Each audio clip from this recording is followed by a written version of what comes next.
Hey everybody, here's a slight update to the last video that I did comparing this Jody Mac remake glove with my limited glove. I made some changes to this, and I'll go over that in a minute. But I wanted to say that I was incorrect on the pricing of this.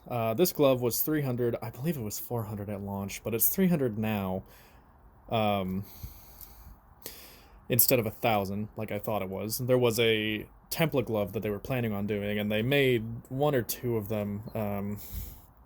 From my talks with Jason, I think he had two of them at one point, but now there is only one that was made, that exists still.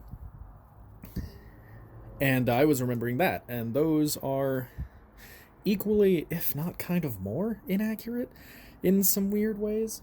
And people kind of shot that idea down, and they ended up not being run as a full series, but my points still stand on this glove.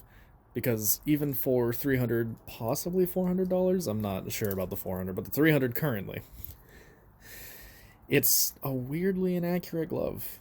Like, I think it's really cool to have something made by the original maker, but also, when you make something like that, people see the original maker's name on it, they assume it's going to be accurate, they assume it's going to be using the same templates, and this, as far as I can tell, to any remake glove that I've seen or have pictures of, are not the actual templates.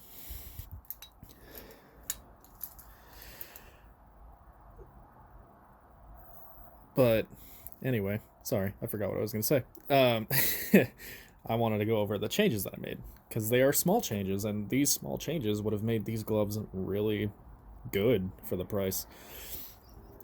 The main one that I did was that I shrunk the cuff. So I took this bottom piece and I cut off an eighth of an inch on either side, but I wanted to keep the full signature, so there's the number 2, Jody Mac. I didn't touch the top cuff just because that was more annoying to do. But what I did do was I moved the middle strip up and the pinky strip down a little bit. So now everything fits on my hand more correctly and looks slightly more accurate to the screen use gloves, where they don't all sit at the same level. Sorry, there was a car going by. I also straightened up some bends, adjusted some weird things. Just a lot of stuff might have been over time or the original build, I'm not entirely sure. But the last thing that I really changed was some of the shapes of the blades. I evened out that middle blade a lot. And then I just brought them all to a point. And then I also fixed the weird texture the blades had. I think it was from a plasma cutter, but I'm not entirely sure. Laser cutter, maybe?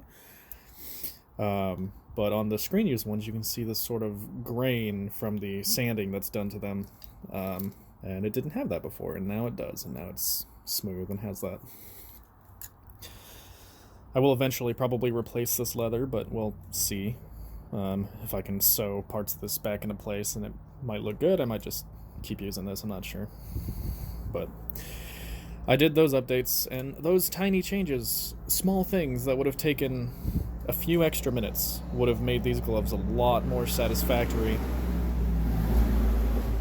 Still not 100% accurate because it's not, replicating. And I'm assuming that Joe didn't spend the most amount of time on every single one of these because he made a lot of them. But on that same note, if you're making replicas, replicate. Like, spend the extra time, because people are paying for it. They want at least a semi-accurate glove. Spend the extra time. Make your product more quality, and people will enjoy it more, rather than making more of them of lesser quality. But I think the changes I made make this a lot better fitting, slightly better looking. I also darkened it up a little bit.